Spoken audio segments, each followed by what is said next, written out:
Vamos a empezar. Bienvenidos a todos los que están, los que se van a sumar seguramente. Como dije en todos los encuentros que hemos tenido, disculpen por mi voz que está tomada. El comienzo del invierno me hizo mal y me enfermé un poquito, pero ahí estamos firmes.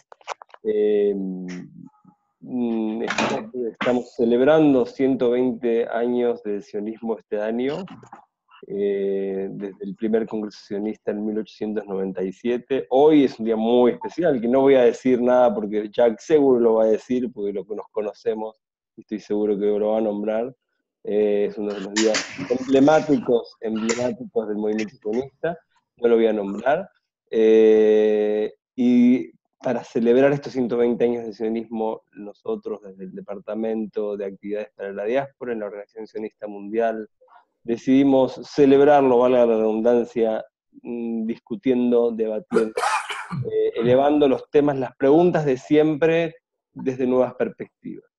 Y hemos editado estos Tapim Yomim, estas hojas de estudio diarias que salieron durante todo el mes de noviembre, que están disponibles en internet para lectura, para actividades. También, por supuesto, después del mes de noviembre se pueden utilizar, a pesar de que están hechas con este fin, para seguir debatiendo acerca de los temas candentes y relevantes hoy en día del movimiento sionista. Así que esa es mi brevísima introducción con la poca voz que me queda. Bienvenidos a todos y gracias por participar. Lo dejo a Jack Drasinover, otro emblema del movimiento sionista. Es un gran profesional. Jack se va a presentar. ¿Quieres que te presente en pocas palabras, Jack? Puedes presentar.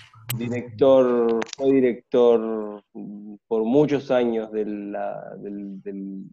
lo que es el Instituto de Formación de Emisarios de Shlichim, aquí en Yerushalayim, profesor del Majón de Madrajim de América Latina, fue mi profesor también, imagínense, así que es un orgullo total. Nacido en Lima hace no sé cuánto tiempo, pero él no lo voy a develar, pero tiene más tiempo en Yerushalayim que en Lima, y es un amigo de la casa, siempre trabajamos en conjunto. Es un placer tenerte aquí con nosotros, Jack. No sé si te presenté bien, discúlpame si me olvidé de algo, pero si me olvidé de algo, adelante, puedes decirlo. No te olvidaste. Shalom a todos, es un honor para mí estar aquí con ustedes, especialmente, como dijo Rolo, en un día tan importante, que es la celebración del 70º aniversario de la Resolución 181 de las Naciones Unidas, que declaró la partición de Palestina. Pero quizás el punto más importante que no hay que dejar de lado es que esa declaración tendría que dar respuesta al deseo de autodeterminación de dos pueblos, el pueblo judío y la población árabe de Palestina. Y lo digo porque frente a las acusaciones en el marco de Asbará, que no es el tema de hoy, se dice básicamente, ok, el pueblo judío recibió su autodeterminación, ¿qué pasa con el hoy conocido pueblo palestino? Y la respuesta es muy clara, o sea, ese documento debía crear la denominación o la autodeterminación del pueblo árabe en Palestina, y si no se realizó fue porque ellos no quisieron, es decir, tenían una visión maximalista. Y lo que hoy nos ocupa es fundamentalmente la palabra Zion, el término Zion, que en realidad es un ideario, una idea y a su vez un lugar geográfico muy concreto. Este término que es una de las 70 formas que se denomina Jerusalén en la Biblia, puede verse como una denominación que está por más allá de Jerusalén y refleja todo Eretz Israel. Me gustaría que lo analicemos en dos planos, brevemente antes de abrir la discusión con los documentos que el Daf Yomi nos trae. El primer contexto es el religioso histórico. Zion es elemento que está presente desde el origen del pueblo judío. Por ejemplo, en esa ordenanza divina a Abraham, que lo vemos reflejado en la parashá de la Shavua, Lech Lecha, es decir, deja tu casa paterna y deja tu ciudad natal, Ur Kasdim, en lo que es hoy Irak, y anda a Canaán, que es el nombre antiguo de Eretz Israel, la edad de bronce, y que después se convirtió en Eretz Israel como elemento central. Esto es una manifestación primaria de la importancia del término en el marco de la historia judía, y se expresa también en la oración que nosotros tenemos, dos oraciones muy importantes, en la noche de Yom Kippur, el Sagrado Día del Perdón, al finalizar, y en la noche del Seder de Pesach, en donde hablamos Leshaná Abba Yerushalayim, es decir, el próximo año en Jerusalén, porque si no lo podemos hoy, que es nuestro anhelo, quizás el próximo año.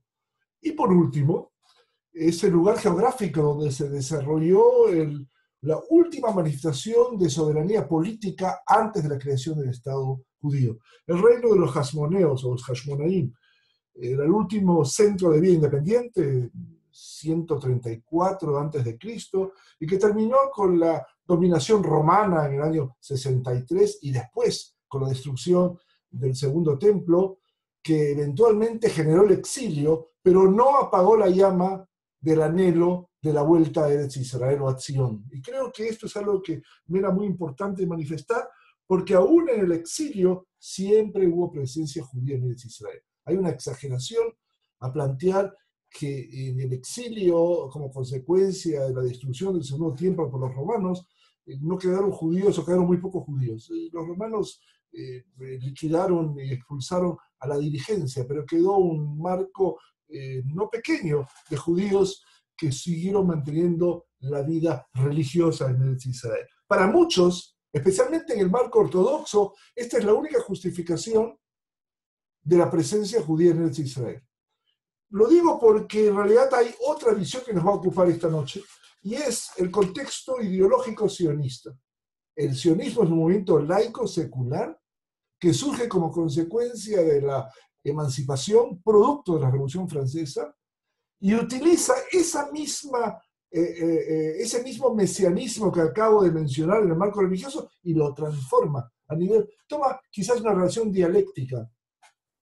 Es decir, toma la redención, que según el análisis anterior que hice, debía quedar solamente esperando la decisión divina, pero aquí lo plantea en el sentido de que depende del trabajo que se hace, preparar la tierra, etc. Yo quisiera analizar con ustedes tres tipos de sionistas. Es una definición mía, se puede analizar las corrientes en el sionismo desde el punto de vista ideológico, social, etc. Yo me quisiera plantear con ustedes tres tipos de sionistas. El primero son los sionistas sin Sion. Dejaron Sion. Empezaron el movimiento sionista y en un momento determinado se apartaron. Y hay dos muy importantes. Uno es Nathan Birenbaum, un curioso personaje, que es el que acuñó el nombre sionismo. Tomó el nombre de Zion, el monte Zion, le dio y le imprimió, le acuñó el nombre de sionismo político a la actividad de Herzl, pero en un momento determinado giró hacia un marco de la actividad cultural y por último fue hacia la ultraortodoxia, terminando su última etapa, la última etapa de su vida con una furibunda acción antisionista, pero es el primero el que, como dije, acuñó el nombre sionista. Y el segundo, Israel Zangwill, un dramaturgo británico brillante, que también estuvo en la lucha sionista, pero en 1905, y nos va a acompañar en unos minutos más cuando abra el debate esta fecha, decidió apartarse del movimiento sionista. Él creó lo que se llamó la Organización Judía Territorialista, es decir, la solución al pueblo judío en cualquier territorio, no necesariamente en Eretz Israel. ¿Qué pasó en 1905? 2 años después del pogrom de Kishinev y el segundo pogrom que se dio en 1905, crearon una tragedia y que pone de manifiesto la necesidad de una solución hoy, en este momento, algo que nos va a ayudar prácticamente. Yo creo que este es un elemento importante para entender que sionismo no se puede ver sin Sion. Y la prueba es que estos personajes dejaron el movimiento sionista organizado y quedaron básicamente como una idea religiosa o cultural, pero no necesariamente centrada en la necesidad de revivir la vida política laica secular tal como se planteó en el sionismo. Quisiera con ustedes tomar el Daf Yomi y conversar sobre lo que yo llamo los sionistas deterministas, y es una definición mía. Especialmente dos que tienen una perspectiva distinta, a Hatam y Jabotinsky, que en definitiva van a plantear un elemento central en esta dinámica. Me gustaría empezar con Hatam.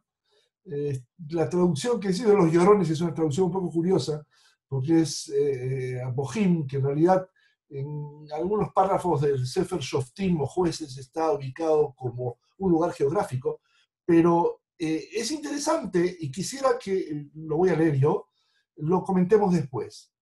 Nuestras miradas están puestas en Sion y solo en Sion, no por libre elección, sino por necesidad natural. Ello es así porque creemos con fe sincera que solo allí, por fuerza del sentimiento histórico que vincula la tierra con el pueblo, muy importante, se fortalecerá y purificará nuestro espíritu, y se despertarán todas nuestras fuerzas interiores. En cualquier otro lugar, los miembros de nuestro pueblo solo podrán continuar con las vidas que han tenido hasta ahora, participar en el trabajo de la cultura material y espiritual del resto de los habitantes de la tierra en la que vayan a habitar, pero no podrán crear una cultura nueva en su propio espíritu y su propia fuerza en un lugar en el que no hay, en el que nada hay aún. Yo creo que el elemento central, lo vamos a discutir inmediatamente que hablemos de los otros dos documentos que quiero plantear uno frente a otro, está planteado una visión interesante. Hatam no habló de un centro político, sino de un centro cultural, que tenía una función que nos atañe a ustedes y a nosotros. Ese centro espiritual tendría que irradiar cultura a la diáspora, es decir, el refuerzo de la identidad judía en la diáspora. Hatam, que era uno de los contrincantes más feroces que tuvo Herzl, desechó el sionismo político por pensar que solo hablaba o se refería a un centro político. Aquí se habla de un centro espiritual. Y el otro, totalmente distinto, Zev Jabotinsky, que es quizás uno de los creadores del nacionalismo sionista, si se puede plantear así, y él dice lo siguiente, una vez que lo tengamos escrito. El recorrido de nuestro deambular en nombre de Eretz Israel, ese recorrido que desde el primer paso hasta el último, consistió todo él en un rito sagrado por Eretz Israel. Solo puede llegar a su fin en Eretz Israel, determinista totalmente. Si cambiamos de dirección, nos estamos bajando de las vías de la historia, nos estaremos desviando del camino y deambularemos con sin posibilidades de retorno. Mientras vivimos nuestra vida de modo pasivo, no éramos responsables de nuestros actos e íbamos a donde nos empujaba la voluntad de extraños. Pero desde el momento en que iniciamos una nueva era de acción independiente, ya no podemos volver a manejarnos según los empellones de otros, debemos crear nuestra propia historia en todos los aspectos y hasta el final, puesto que no podremos tener otra alternativa. Miren, es clarísima la relación que Jabotinsky hace con la tierra y no ve ninguna otra alternativa. Y son dos perspectivas distintas, porque Hatam habla sobre un centro cultural aquí.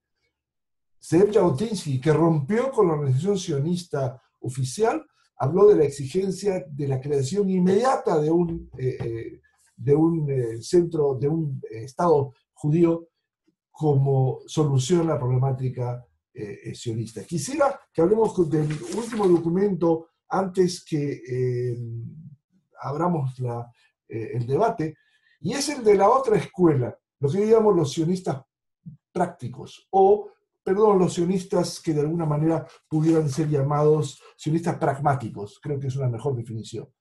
Estos sionistas pragmáticos, entre ellos uno de los más importantes es Nachman Sirkin, personaje fascinante, uno de los padres del sionismo socialista, que en el primer congreso sionista creó la facción socialista que atacó a Herzl por ir a pedir los favores del sultán de Turquía y del Kaiser Guillermo y de plutócratas como el barón Hirsch y Rothschild, y dijo que el sionismo tiene que ser, como buen socialista, parte importante desde abajo, es decir, desde las bases. Y él dice algo interesante que es un cambio total. La importancia de la emergencia en este momento que no se ve en el marco de Jabotinsky y de Haddam, que son muy deterministas. Nachman Silky hace una síntesis de su discurso en el sexto Congreso Sionista, en 1903, a propósito es el último congreso que Herzl participó, y dice, la seriedad de la cuestión sometida a debate nos obliga a sobreponernos a nuestros sentimientos y conducirnos con sentido común.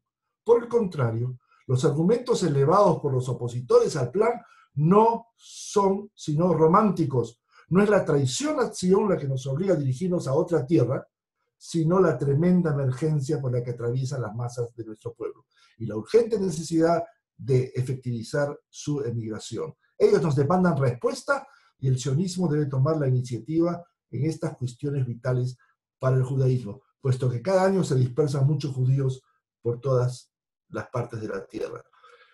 Miren, esto es quizás la primera vez que hay una dinámica. En 1903 se planteó en el sexto congreso la posibilidad de una alternativa a Eretz Israel, por cuanto no era posible o no se consiguió nada, y Herzl, con sus intentos de hablar con el Kaiser Guillermo para que influya en su amigo el sultán de Turquía y que otorgara un territorio al pueblo judío, no logró conseguirlo. Y creo que aquí se presenta una de las dos alternativas interesantes. Una es el plan de El Arish en el Sinai, crear un Estado judío, y el otro es el plan de Uganda. Herzl, que visitó Egipto para ver las condiciones, estuvo desilusionado en cuanto a que este Congreso de 1903 solamente aceptó enviar una delegación, que en 1905, un año después de su muerte, rechazó totalmente estas perspectivas por decir que las condiciones no eran así. Pero yo quisiera, es lo último que voy a decir antes de abrir el debate, la razón por la que fue rechazado fue aprovechar el hecho que los colonos locales en Uganda, que en realidad es Kenia de hoy, el sector que se le otorgó por Chamberlain a Herzl, el movimiento sionista, rechazaron totalmente la idea, y en el caso de El Arish no estuvieron dispuestos a otorgar o a dar agua del Nilo, que era indispensable. O sea, aquí, antes de abrir, quisiera abrir el debate planteando dos posiciones totalmente encontradas en el marco sionista. Una que habla de la importancia de la relación con la tierra de Zion para la conexión y la concreción de un movimiento político, y el otro que pide alternativas para hablar de la urgencia. Y la pregunta que tendrían que hacer, la tercera, es si se puede ver una alternativa que sea temporal, como pensó Herzl. A propósito, también Herzl estuvo en esta escuela pragmática, porque planteó que por la desgracia que está pasando con el pueblo judío, los pogroms, etc., Uganda se puede convertir en una solución siempre y cuando sea temporal.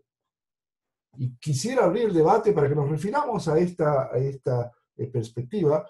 Y quizás hay preguntas que no se puedan hacer en historia, como ¿qué hubiera pasado si se hubiera dado otra solución? Pero me gustaría que comentemos las dos alternativas frente a otros, si había una obligación de intentar llegar a una solución que no sea Eretz Israel, quizás nos hubiera permitido salvar mayor cantidad de judíos. La pregunta es si, habiendo aceptado una solución así, hubiéramos podido al final tener a Eretz Israel. No se olviden, ni Herzl ni Sirkin jamás dijeron que era una solución permanente, solamente una solución temporal. Yo tengo un comentario. Por favor. Estaba ayer escuchando una charla, tuve la posibilidad de escuchar a uno de un escritor israelí muy famoso, que que hablaba del año, acá estamos hablando del 1905, yo voy a hablar del año 1917, ¿sí? Sí. En 1917, para el quien no sabe, fue el año de la Declaración Balfour. En el momento, sí, olvidémonos en el año en que estamos ahora, 2017, después de 100 años. 1917, después de los pogroms y después de toda esta cuestión que Jack está comentando, se abren las puertas de Eretz Israel. Jack, corrígeme, las puertas de Israel estaban abiertas. Y la mayoría del pueblo judío no todavía en el 1917, después de que ya Herzl había muerto y después de que todo, la mayoría del pueblo judío no eligió por Eretz Israel, no optó por Eretz Israel tampoco. No solamente eso, sino que el primer congreso sionista que se realizó en Basilea estaba destinado a ser en München o Múnich. Y lo que lo trasladó a Basilea es la oposición total de la comunidad judía, que tenía miedo que sean vistas como separatistas, y dijeron, no, nosotros somos alemanes. O sea, esta visión, pero claro, hay que entender cuál es la condición sociopolítica geoestratégica del año 17. Pero definitivamente Yo no hubo. hablo de la esencia del sionismo, ¿sí? Del sionismo y digamos, del judaísmo todo, digamos. Sion es la idea, Sion es el lugar a donde todos los judíos del mundo nos inclinamos para rezar y para elevar nuestras plegarias, pero hasta hace muy poco la mayoría de los judíos no vivían en Sion. Hoy en día podemos decir que la mayoría estamos acá, más, estadísticamente. Este, No hay ningún ideólogo, y es interesante, que habló de una solución que pudiera abarcar a todo el pueblo judío. Lo interesante, aunque trasciende un poco el tema, es que Herzl habló de los necesitados, los humillados, los que no tienen otra alternativa, pero no dio ninguna solución. ¿Cuál es la realidad de las personas que están en una buena situación en sus pueblos? Y no hay una sola palabra. La única persona que entendió esa dinámica es Ajat Am, que dijo, por eso, la condición del centro espiritual solamente en Sion va a ser irradiar cultura. Mencionaste en mi anterior cargo como director del Majón de Shlichim o de emisarios. Los emisarios que mandamos a la diáspora es parte de la comprensión del mensaje de Ajat Am con respecto a que cultura se irradia de la misma manera como en Buenos Aires un italiano puede mirar a la madre patria aún de segunda o tercera generación, o personas que pueden y siguen viendo a España como un elemento cultural importante. Creo que esto es parte importante del análisis. Lo que en 1917 todavía no existía un marco que hubiera permitido al pueblo judío organizarse como tal, pero tienes razón, ¿no? Es decir, es el pueblo judío que pudo haber tomado una actitud masiva, eh, o por lo menos en cantidades mayores de las que se existió, y no la vio. Quizás porque el sueño todavía no era visto como algo factible y realizable. ahora, me llevaste a otra pregunta, perdón que te No, estoy copando el debate. Eh, tengo una pregunta para ti, que fuiste el director del colegio de emisarios, no sé cómo se llama en español, del Majón de Shlichim. Eh, centro de Yo transmisión. escucho muchas veces para entender por qué Sion y qué es Sion, por qué y qué. Muchos de los Shlichim, y por ahí por esta pregunta podemos entender, muchos de los Shlichim, cuando dicen yo soy Sheliach, dicen yo represento al Estado de Israel. El Hay, Sheliach. O sí, sea, ¿cuál es la diferencia? Porque yo digo, para mí, el representante del Estado de Israel es el Ministerio del Exterior. No es no es el sionismo, no es el representante de la agencia judía o del movimiento sionista. ¿Cuál es la diferencia? hay mucha gente y hay no pocos intelectuales que plantean que el Shariach no representa al Estado de Israel. Es cierto desde el punto de vista legal, pero no es cierto desde el punto de vista cómo es visto por las comunidades. Es decir, es visto como alguien que trae el mensaje de Israel. Y yo lo he visto en no pocas comunidades que ven al Shaliach como aquel que trae ese mensaje que Hatam planteaba, ese elemento cultural alguien, si yo vivo en la diáspora, que viene a reforzar mi identidad judía y me otorga valores importantes. Eh, Mi idea, yo siempre la planteé en esa perspectiva a los emisarios que salían, para hablar en términos que conocemos. Es cierto, legalmente no hay ningún documento que te acredita y que eres representante del Estado de Israel, representante de la Organización Sionista Mundial, de la Agencia Judía, pero la forma como te van a ver, como la comunidad te ve, es como una persona que representa la cultura israelí, que representa la A lo- juventud. Representa a los judíos que viven en Sion, digamos, pero no representa el Estado, es distinto. Representa Definitivamente, el pueblo pero judío es uno solo. Ahora, el pueblo judío es uno, no hay dos, esa es, hay uno. esa es su Hay parte razonamiento. del pueblo judío que vive en Israel, que vivimos en Israel con mucho orgullo, y hay parte del pueblo judío que no vive en Israel, que son iguales de judíos que yo. Me lleva a otro tema, en forma breve. Hay Sí. dos funciones. Nos acostumbramos solamente a la función que el centro político y cultural israelí tiene un momento, una sola función. Pero hay otra función, y es que de la diáspora también hacia aquí. El problema es que aun cuando no tengo un documento oficial, yo represento, si soy sheliach, la vivencia israelí. Vamos a plantearlo así. No el Estado en términos jurídicos, Ahí pero va. sí la sociedad israelí. Ahora, eso es importante. No todos lo entienden así. Pero la sociedad israelí, soy visto como una persona que vengo de Israel y que represento esa visión. Yo también fui emisario alguna vez. Y creo que esto es un elemento importante. Por favor, comentarios. Bueno, yo ya hablé, ¿alguien quiere hablar?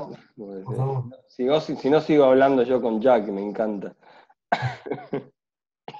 Adelante, por favor. Adelante. Siéntanse cómodos. ¿Puedo preguntar yo? Claro. Por supuesto. Ok.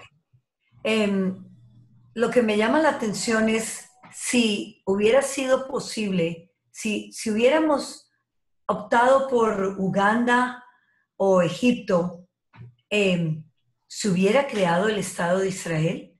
Yo creo que nos hubiéramos acomodado y hubiera pasado el tiempo y hubiera sido, no sé, no sabemos, hubiera sido una forma fácil de salvar a la gente que estaba en peligro y posiblemente nunca hubiéramos llegado a conseguir Eretz Israel. Es una excelente observación y creo que hay varias respuestas. En primer lugar, quiero recordar que inclusive Herzl cuando empezó su visión no vio acción en su... Cuando escribió el Estado judío hablaba de o Palestina o Argentina, es decir, llegó mucho más tarde. Cuando llegó al primer Congreso sionista ya estaba convencido de que esta era la única fuente. Eh, Pinsker, su antecesor, aquel que escribió Autoemancipación, también vio otras alternativas. Mi pregunta, que es una pregunta a mí mismo, es qué hubiera pasado si, cosa que no me gusta hacer, pero es indispensable para responder. No sé, es posible que si hubiera una observación como una alternativa como Uganda o el Arish, no hubiera sido tan urgente. Algo que dio la respuesta a las necesidades del pueblo judío es que en ese momento, después del Holocausto, que no lo hemos tocado, había necesidad concreta, definitiva.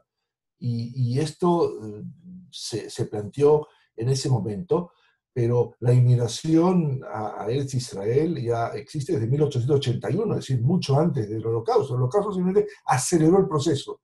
En cierta medida, el mecanismo que creó el Estado de Israel estuvo definido política, socialmente, mucho antes del 48, fecha de creación del Estado. Pero me atrevería a poner en duda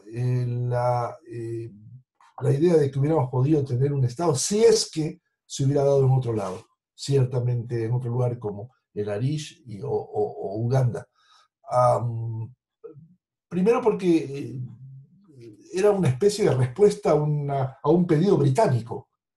Y creo que hubiera sido muy difícil decir, no, ahora nos vamos y nos trasladamos a Eretz Israel, porque Eretz Israel estaba también bajo mandato británico hasta la creación del Estado de Israel. O sea, no era todo definido a nosotros como tal. La política de libros blancos, que hubiera sido mucho más grave que la de hoy, hubieran dicho ustedes ya tienen un centro político, no requieren otro.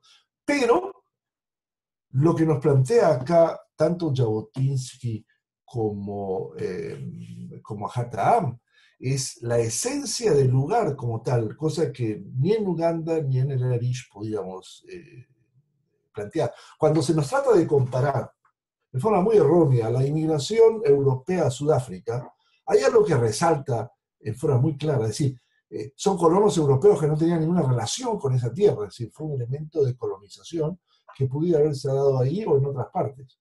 En el caso nuestro, está marcado a lo largo de toda la historia judía. Es decir, por eso empecé en las fuentes históricas religiosas y no en el movimiento secular, laico, que respondió a la Revolución Francesa y creó una rama secular, una rama socialista, una rama liberal, etc. El sionismo apareció porque se dio un elemento de búsqueda de identidad nacional en todos los pueblos en Europa. Quiero recordarles que la tragedia judía también existió en 1492 con la expulsión de los judíos de España. A nadie se le ocurrió crear. Hubo gente que llegó aquí, pero a seguir manteniendo una forma de vida religiosa. El sionismo es una antítesis a ese planteo. Es una visión de extracción del mensaje de redención, lo transforma y lo convierte en un movimiento político moderno. A eso se oponen dos movimientos.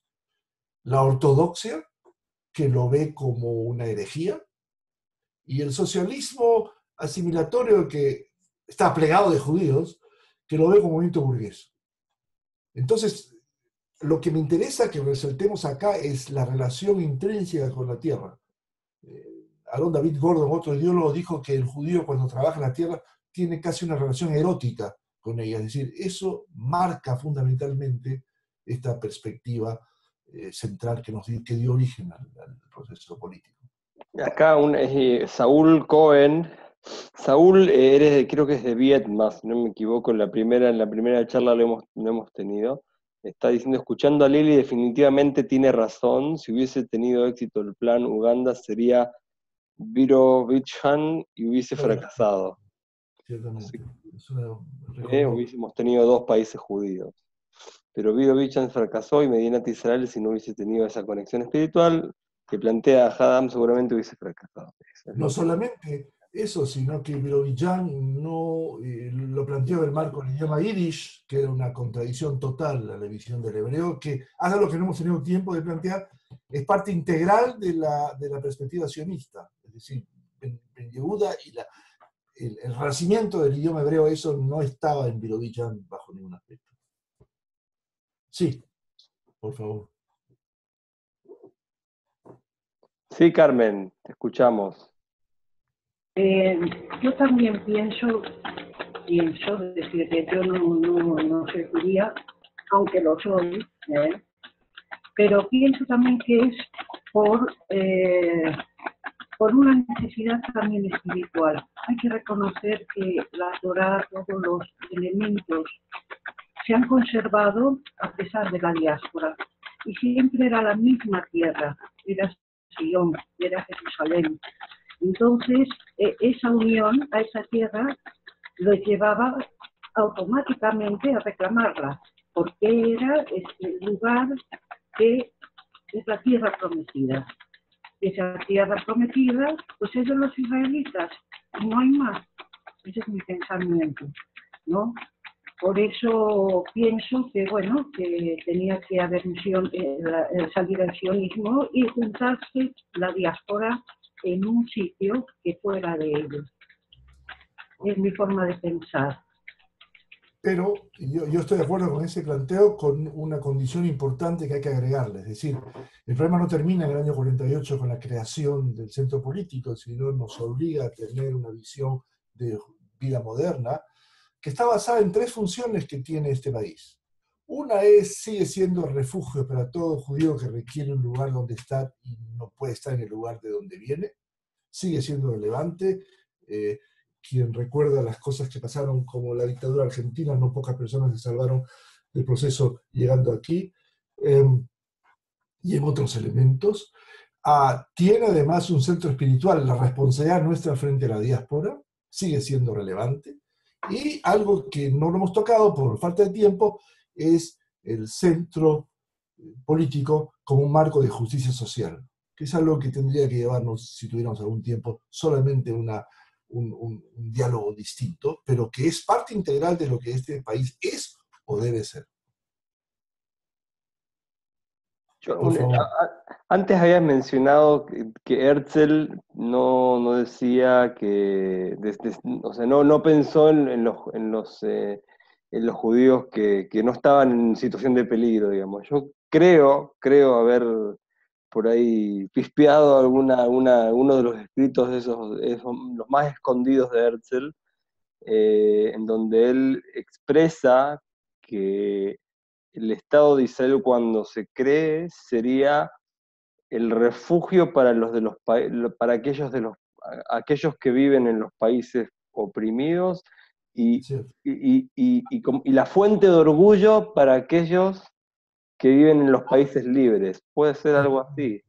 Sí. O sea, él lo llama como fuente de orgullo, que es parecido a lo que quiere decir Hadam, pero quizás no le quiso dar la razón a Hadam, porque no se querían mucho. No se quería mucho, es un understatement. Sí, por eso.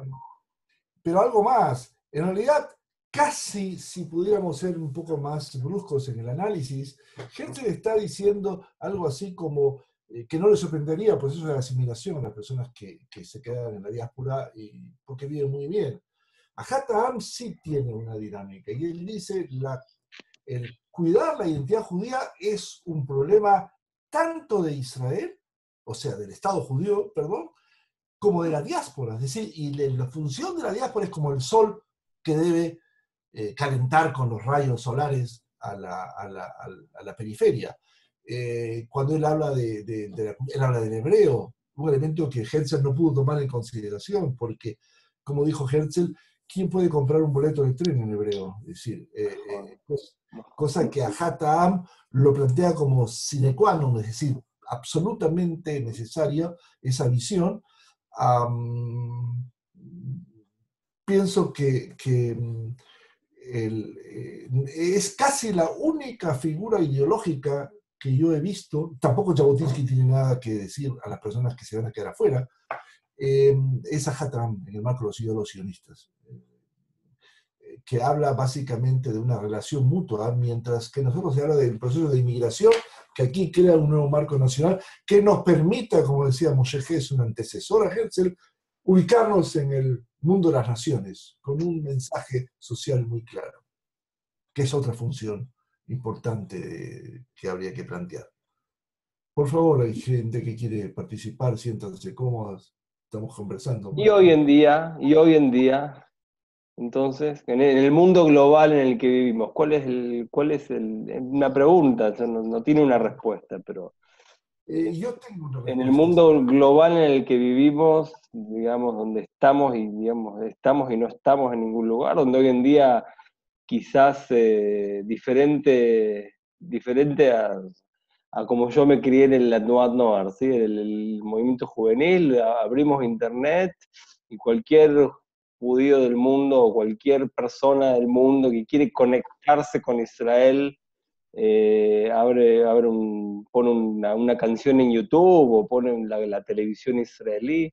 ¿Cuál es el significado de Sion en un mundo tan globalizado como el de hoy en día? Habría que agregarle algo más.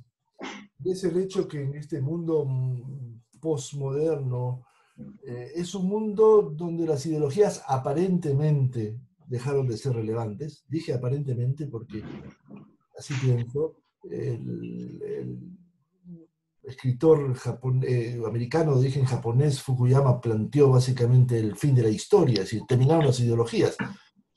Y entonces me tengo que preguntar, ¿qué función tiene para expresarse un mundo donde el liberalismo casi terminó y se modernizó o cambió de estructura? El socialismo también fracasó, el fascismo, por supuesto, mucho antes. ¿Qué puede justificar que el sionismo sea relevante? Y mi respuesta es, la característica sionista del Estado de Israel está marcada todo el tiempo que tenga una conexión con la diáspora, que es lo único que le permite, y decía, ser sionista. Yo puedo preguntar a una persona como Rolo, o me pregunto a mí mismo, o como otras personas, ¿qué es sionismo? Tengo una respuesta muy clara. Pero cuando pregunto a una persona, como mis hijos que son nacidos en Israel, o a alguna otra persona, ¿cuál es la dinámica del sionismo como tal? ¿Cuál es la expresión para alguien que nació aquí? Es un problema complejo. Y creo yo que la única razón es ver la diáspora como parte integral de la vivencia. Es decir, eso hace de Israel sionista, es decir, saber qué pasa en las comunidades judías de Madrid, de Barcelona, etcétera, de Argentina, qué sucede en otras partes, somos partes de un solo pueblo. Eso es lo que va a mantener la justificación de la existencia del Estado de Israel en términos de ser un movimiento sionista. Y creo que esto es algo que tanto la juventud con la diáspora como la juventud israelí tienen que ponerse a trabajar para hacer una sola agenda. No somos dos agendas distintas. Un problema de asimilación a la diáspora y un problema de seguridad en Israel. Llegó el momento de crear una sola agenda. Es un proceso largo. Y esa agenda común tiene que enfrentarnos al futuro del siglo XXI y XXII. Y hay que ser optimista, pero si alguien me pregunta cuál es el desafío de Israel en el siglo XXI, sigue siendo la seguridad porque la tenemos desde la aparición del movimiento sionista. Pero para mí, en este momento, si algo nuevo es la relación con la diáspora judía, que tiene que tener una relación doble entre los que están ahí y los que estamos acá, en un marco de relación, y nuestra ubicación en el mundo, con personas, parte de las cuales están acá, que aún no siendo judías, sienten una atracción del diálogo por Israel y nos pueden aportar muchísimo, definitivamente. Yo pienso que el aporte intelectual que personas que están... Quiero recordarles que en el primer Congreso Sionista existieron una cantidad de personas no judías que Herzl invitó, y que hay una discusión si tuvieron derecho a voto o no, pero tampoco las mujeres tuvieron derecho a voto, solamente en el segundo. Pero eso significa que él reconoció la presencia de personas pro-sionistas que definitivamente tenían y siguen teniendo un elemento importante para nosotros que vivimos en Israel.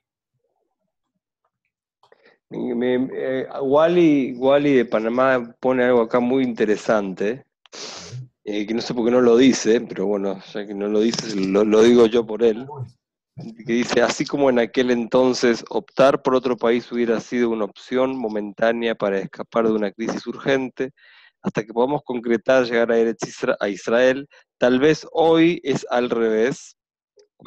Cuánta gente salía por un tiempo determinado por diferentes problemas en sus países y luego se regresan. Oh, es un tema ese.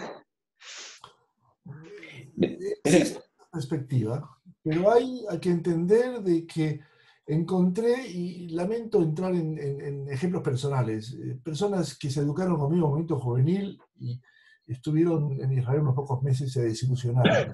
Un elemento ideológico. Y veo gente que llegó por otras motivaciones y se integraron. O sea, no hay una respuesta concreta a esta dinámica. Lo importante es que la diáspora tenga una idea central de Israel actual, y creo que Rolo manifestó el sentido de la importancia del Internet y de otros marcos. No pocas veces veo en mis alumnos una visión que estuvieron acostumbrados a algo muy ideal, la tierra de leche y miel. Israel es una sociedad muy compleja, fascinante. Yo vivo en Israel 45 años. Fascinante, cada día. Pero es una sociedad muy compleja, con todos sus ingredientes, y hay que tener lo que yo llamo el termostato interno que tiene cada uno para medir la importancia de la ideología y de la realidad. Porque si no, cuando el termostato deja de funcionar, no tengo que explicar qué sucede. Y en eso estamos, o sea, en eso estamos. No se puede educar sin mitos, pero la realidad es parte integral de esa dinámica. Y por eso me parecía muy importante manifestarlo. Está bien. Por Sí. favor. ¿Puedes? Flavia tenía una pregunta, me pareció. Bueno, no sé si es una pregunta. ¿Puedes oírme? Por favor, claro. Sí, sí. Yo solo una vez fui a Israel y que era muy joven y que una cosa que me marcar, sigue recordando, y cuando llegamos del aeropuerto, y nunca he visto eso en mi vida, la gente sale del avión y empieza a besar la tierra. Y nunca he visto eso. Y yo creo que si fue a otro lugar, no vas a hacer lo mismo, no sé, vinículo del tierra. Para mí es una cosa que nunca he visto en otros sitios y me parece algo que la persona visitando tenía algo que expresar para su vinículo del país. Y para mí, bueno, lleva 35 años sin ir a Israel. No sé si sigue personas haciendo lo mismo, pero a mí me piensa que la persona judío en general siente un lugar muy especial y una expresión, no sé, como es una observación, nada más que una pregunta. Me parece una observación muy importante. A mí me apasiona pensar en la idea que hubiera sucedido si Herzl volviera a visitar Israel hoy, si es la tierra que él soñó. Y creo que hay muchas cosas que él predijo respecto de desarrollo tecnológico, etc. Pero estaría, por lo menos, sorprendido de dos cosas que él no vio. Y creo que da respuesta a lo que planteó Todd. Una es que todo el mundo hable hebreo, cosa que él no pudo prever nunca. Y dos, que hay un conflicto con los árabes, que nos extrae mucha energía, porque él, a través de su libro, especialmente Alt Neuland, La vieja nueva tierra, algo que recomiendo leer y que es extraordinaria, una novela utópica, extraordinaria. Él habla de un encuentro que tiene un personaje imaginario que creo se autorrefleja con un personaje árabe, Rashid Bai, en el cual le pregunta si tiene una buena relación con los judíos y él dice la relación extraordinariamente bien porque va a estar mal, nos han traído el futuro, la rueda, etc. Esta visión romántica no se dio, pero en ese momento él dijo algo muy importante. Ese Estado judío que Herzl planteó debía dar absoluta igualdad de derechos y deberes a los habitantes, sean judíos y no sean judíos. Yo no quiero extenderme en esto, pero hay algo que sí debo manifestar.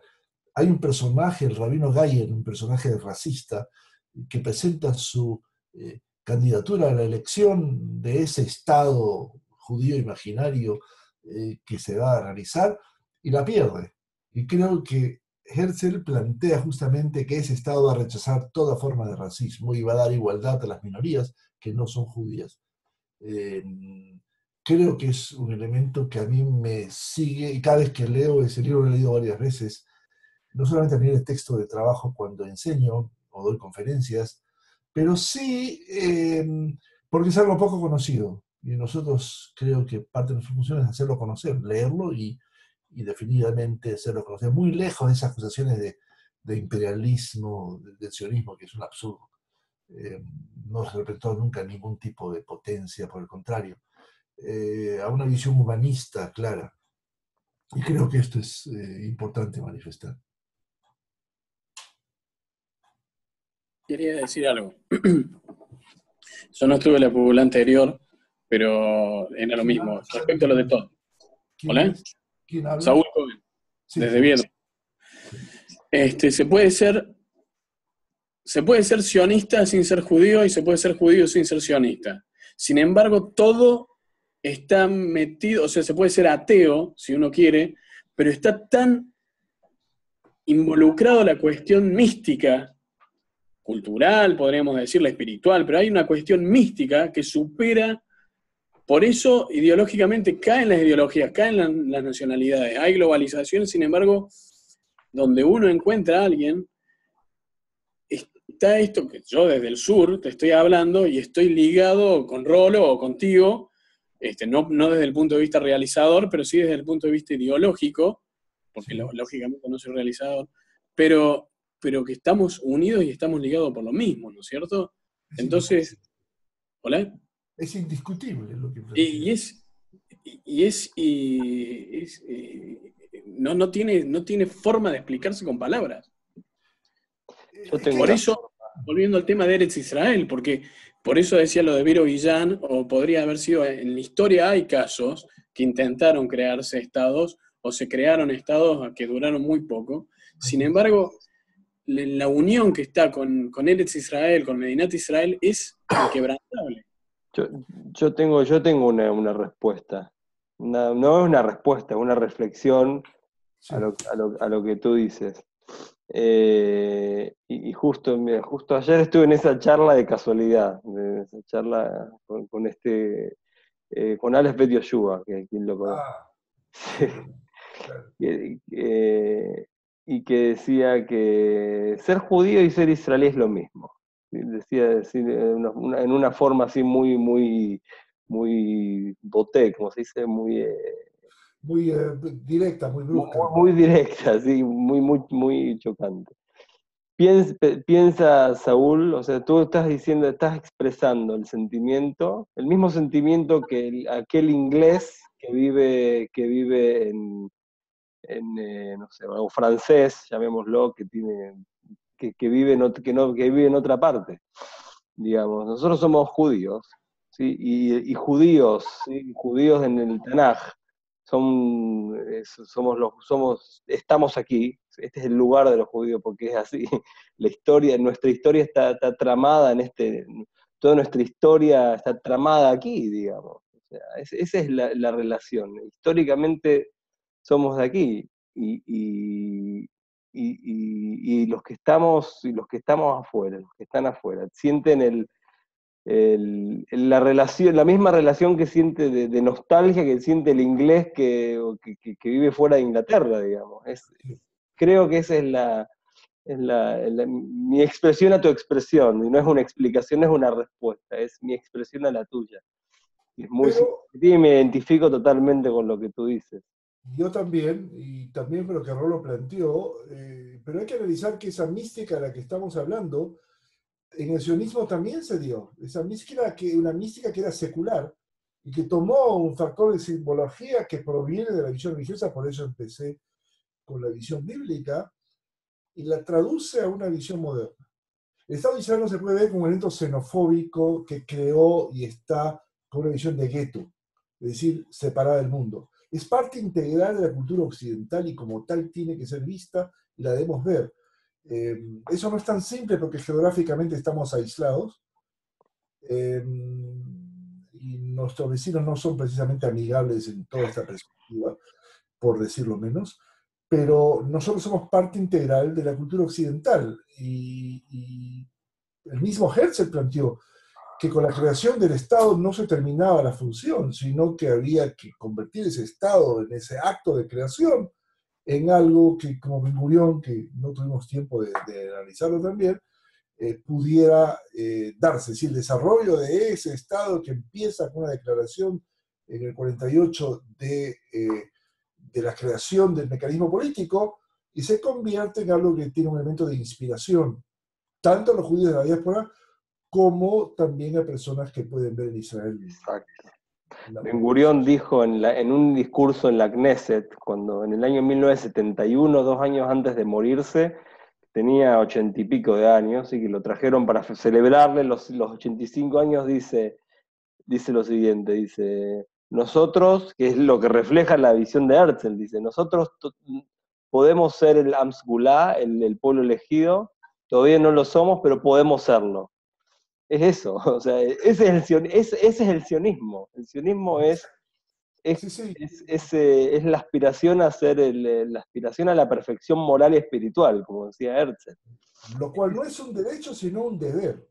Y en eso Claro. insistió Ben-Gurión. O sea, son deberes de un tipo de comportamiento político, de un tipo de acción, más que un derecho que dice, ok, que empezamos con el pacto de Abraham y la divina providencia y el mandato de irse a Canaán, pero, perdón, no puede dejar de definirse como algo estático. Requiere la visión activa para poder poner de manifiesto ese tipo de de deberes, que son parte del mundo occidental. Hay un personaje que me fascina, que es Moshe Hess, uno de los precursores del sionismo mucho antes que Herzl, que dice y ve al pueblo judío como concentrado con un mensaje social.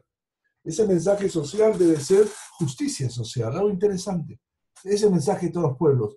Es una visión de Hegel que habló que cada pueblo tiene un mensaje y después desaparece.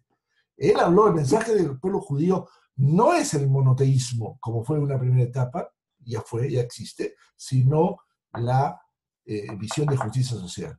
Y en eso estamos todavía, definitivamente, no se terminó esa función. Estamos, como dice, no hay camino, se hace camino al andar, la famosa canción que me encanta, definitivamente es parte es parte de la misión a la que tenemos que estar. Y en eso no es suficiente los que nacieron en Israel, o los que vivimos en Israel, sino también tanto los judíos del mundo como aquellos que, como ustedes, se interesan sin ser judíos en la cuestión judía y que nos es tremendamente importante. Sí, eso es decir, el tema de los israelíes es para otro seminario aparte. Hasta qué punto el que nació acá en Israel siente esto que dice Saúl, ¿no? De la relación, de la relación con. Yo creo que ellos lo entienden recién cuando se salen de Israel. Sí. La relación con Israel y con la tierra de Israel. Lo que se tiene como algo automático es como decir, hablar de la calidad del aire que uno respira. No todos, obviamente no todos. No se puede No quiero generalizar, por supuesto. La prueba es que cuando hay algo en la diáspora, como pasó en la explosión del edificio de la AMIA en Buenos Aires, o la embajada, bueno, fue un acto anti-israelí, hubo una preocupación masiva en la población israelí. Pero no tiene que ser por tragedias, sino por elementos positivos también, culturales, etc. Bueno, hemos pasado la hora ya, sin darnos cuenta, sin chistar, como se dice. ¿Alguien tiene algún comentario, algún resumen? Hemos hablado de muchas cosas, que todo en torno al tema de por qué este pedacito de tierra, elegimos este pedacito, ¿sí? De tierra, que es un pedacito, de hecho, no es todo Sion donde estamos. Pero aquí elegimos bajo este sol y bajo sí, decidimos crear y seguir escribiendo nuestra historia, ¿no? Es un poco la conclusión y la reflexión, no la conclusión, no me salen las palabras. Pero me encantaría escuchar las reflexiones y resúmenes, si tienen algo para agregar, sería muy enriquecedor.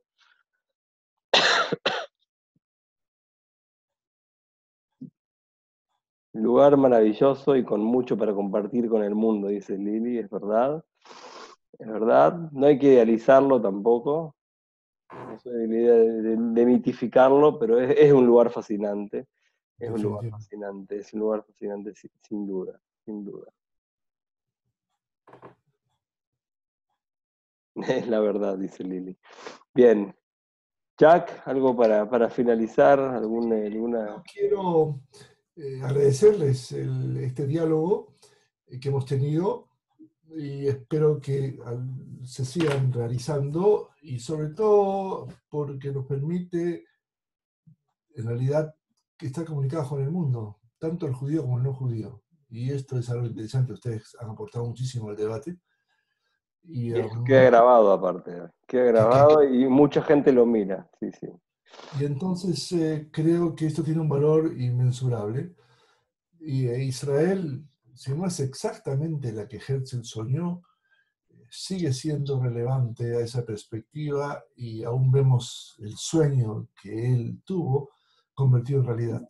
Como dijo Martin Buber, filósofo, lo dijo en otro contexto, el sionismo es la utopía realizada, y esto es algo que tiene un valor inmensurable. Les agradezco muchísimo al que estuvimos juntos. Sí, no solamente, perdón, pero no solamente por el o sea, esta es la utopía. Este cuadrito que nosotros vemos aquí es la utopía.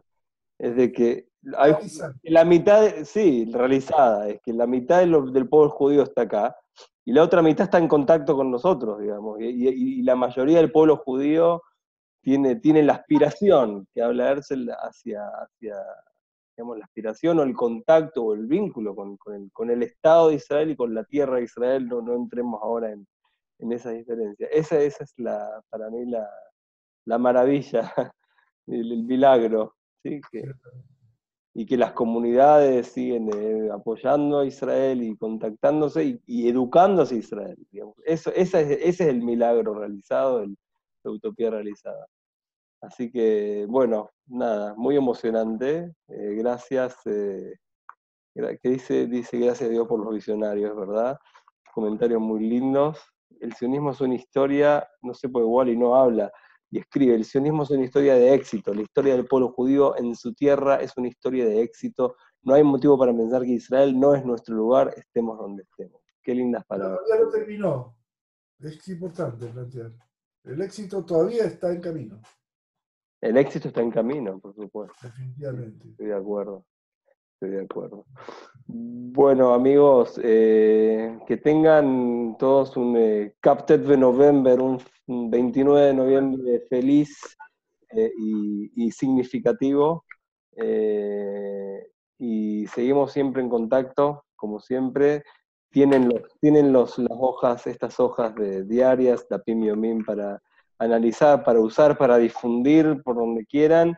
Me tienen a mí para poder ayudarlos en cualquier duda y cualquier actividad que quieran realizar en las comunidades, o si quieren que me contacte con alguien de la comunidad para realizar una actividad, por supuesto. Y aquí estamos. Somos un pueblo, Amejad, y estamos aquí. Y agradecer especialmente a Rolo, que dejó la cama de enfermo antes de volver nuevamente a ella. Sí. Aportó muchísimo el debate y creo que eso es importante. Y espero que se sienta bien. Gracias. Gracias a todos, amigos. Ustedes. Laila Tov. Laila Tov.